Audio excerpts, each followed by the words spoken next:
Hey YouTube, it's Thomas here. So today I'm going to talk about my turntable, the Project Debut 3. So the reason why I got it is because of all my friends telling me that vinyl is better than CD, better than high definition music that I can get from the internet, and I hear that a lot. So I decided, why not? Let's give it a try. The problem is that I'm cheap, so I didn't want to go out and spend $2,000-3,000 getting a turntable, and I came across this project used, and it was okay. I thought the price was reasonable. This is like a $500 brand new turntable, right? So I say, okay, this is a good starting point. So yeah, this is my this is a video on my impression of it. It's not really a review because I don't have enough experience with turntable to really give an in-depth review. But I do want to quickly talk about it before I sell it. So what I like about the turntable is that it looks really cool. The red, it looks very modern. It's a very simple design. You don't have a lot of fancy buttons on it. The power switch is actually on the bottom here. The power supply is actually external.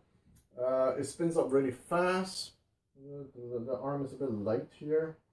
Overall, I think it looks pretty cool.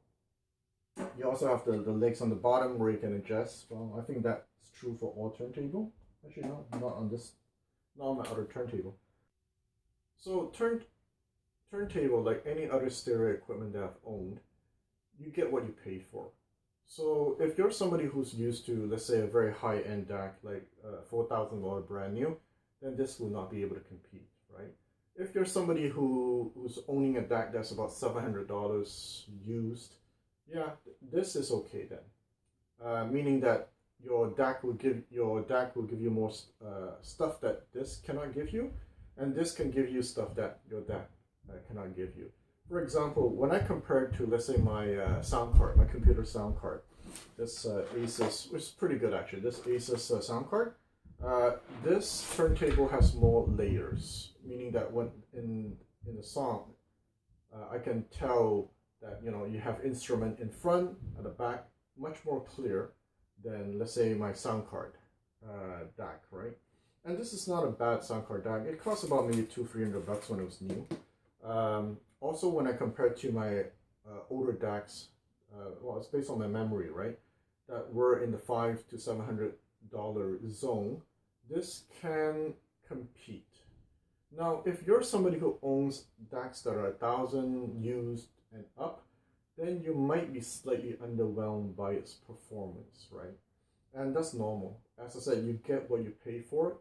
If you get a turntable that costs $400 to $500 brand new, you cannot expect it to perform at the same level as stereo equipment that are in the $1,000 zone and up, right?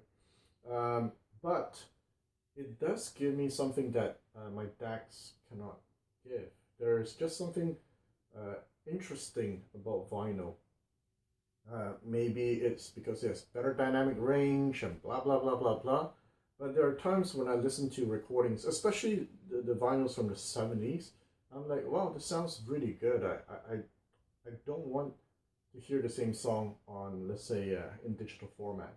It just sounds really good in analog format. And the popcorn thing, the popcorn sound, I get used to. You get used to it.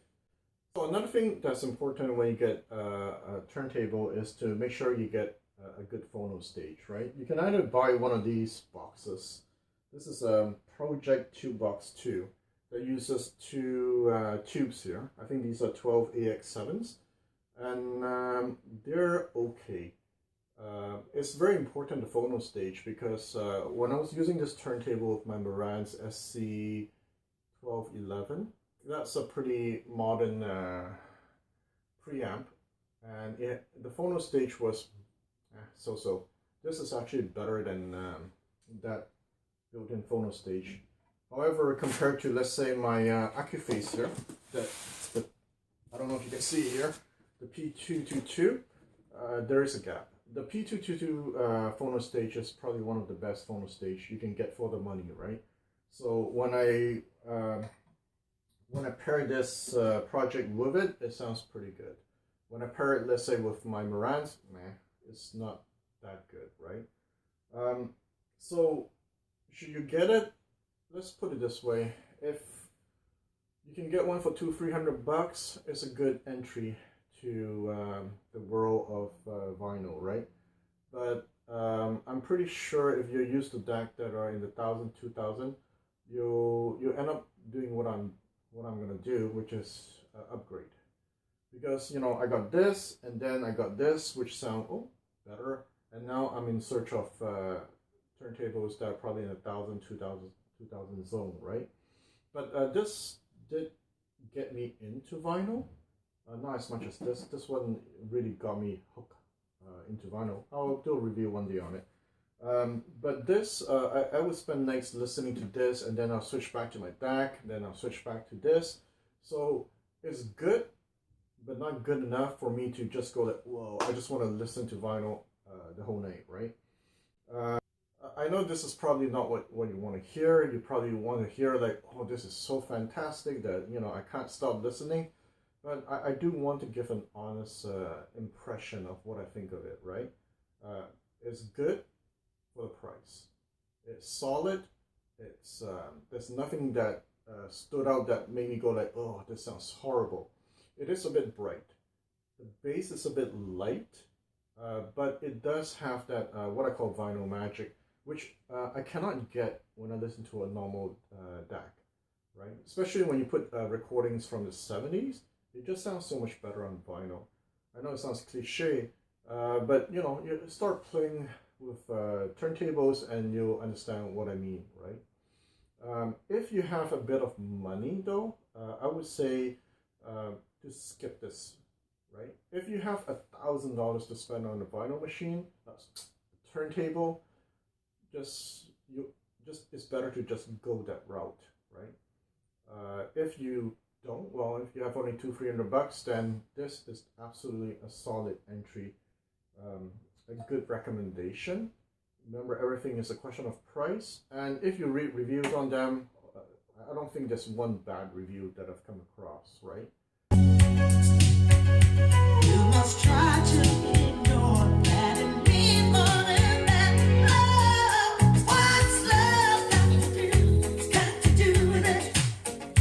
What's love but a second-hand emotion? What's love got to do? It's got to do with it.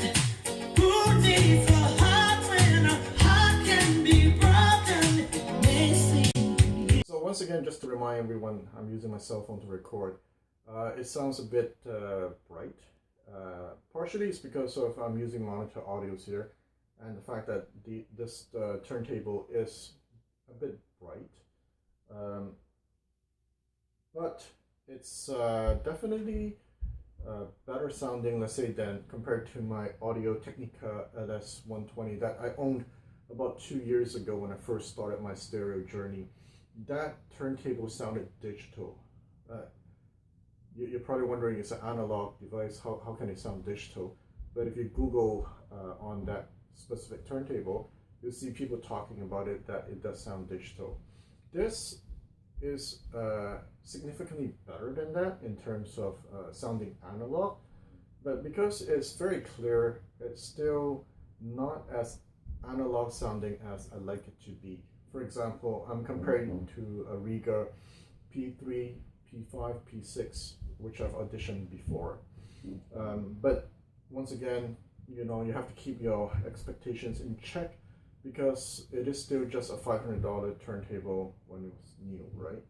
So to summarize, would I recommend it if you're starting off? Yeah, absolutely. If you have a bit of money and you want to start off with vinyl, then I would say skip it. Just go to a turntable that costs $1,000 and plus. You save yourself the fun of experimenting with different turntables, right? All right, so that's it. Thanks.